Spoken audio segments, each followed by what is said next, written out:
पश्चिम बंगाल के Dumdum railway station पर शनिवार देर रात रेलवे प्रशासन द्वारा चलाए गए अतिक्रमण हटाओ अभियान ने सैकड़ों परिवारों के सामने रोजी रोटी का संकट खड़ा कर दिया है।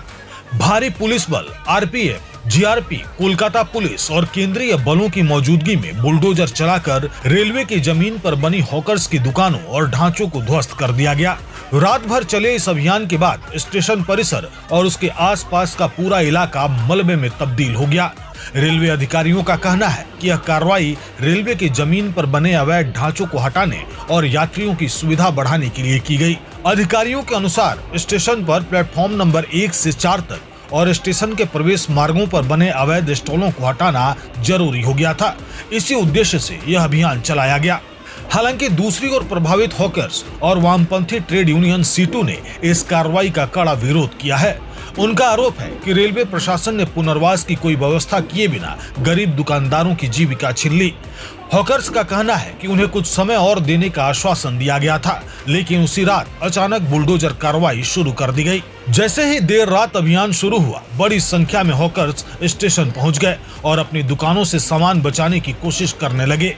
कई लोग अपनी दुकानें टूटते देख भावुक हो गए। कुछ महिलाएं रोती हुई नजर आईं, तो कुछ दुकानदारों ने प्रशासन से हाथ जोड़कर कुछ और समय देने की अपील की, लेकिन सुरक्षा बलों की मौजूदगी में अभियान बिना रुके जारी रहा। प्लेटफॉर्म नंबर 4 पर एक दुकान चलाने वाली एक महिला ने बताया कि उनके पिता ने लगभग 40 साल पहले यह दुकान शुरू की थी और यही उनके परिवार की आय का एकमात्र स्रोत था। उन्होंने कहा कि यदि सरकार दुकान हटाना चाहती है तो उन्हें आपत्ति नहीं है, लेकिन यह भी बताया जाना चाहिए कि अब उनके परिवार का गुजारा कैसे होगा।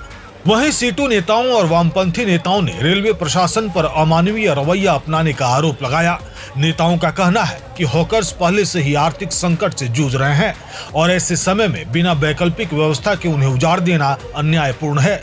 उन्होंने यह भी दावा किया कि हाल के दिनों में रेलवे के अतिक्रमण विरोधी अभियानों से प्रभावित कुछ हॉकर्स मानसिक तनाव में आ गए थे और दुखद घटनाएं भी सामने आई थी। वहीं रेलवे प्रशासन का स्पष्ट कहना है कि रेलवे की जमीन पर किसी भी प्रकार का अवैध कब्जा बर्दाश्त नहीं किया जाएगा और भविष्य में भी ऐसे अभियान जारी रहेंगे। अधिकारियों का तर्क है कि स्टेशन परिसर को सुरक्षित, साफ सुथरा और यात्रियों के लिए सुगम बनाना उनकी प्राथमिकता है। दमदम स्टेशन पर हुई इस कार्रवाई ने एक बार फिर विकास, अतिक्रमण और आजीविका के बीच संतुलन को लेकर बहस छेड़ दी है। एक तरफ रेलवे प्रशासन इसे यात्रियों के हित में आवश्यक कदम बता रहा है, वहीं दूसरी तरफ प्रभावित परिवार अपने भविष्य को लेकर गहरी चिंता में डूबे हुए हैं।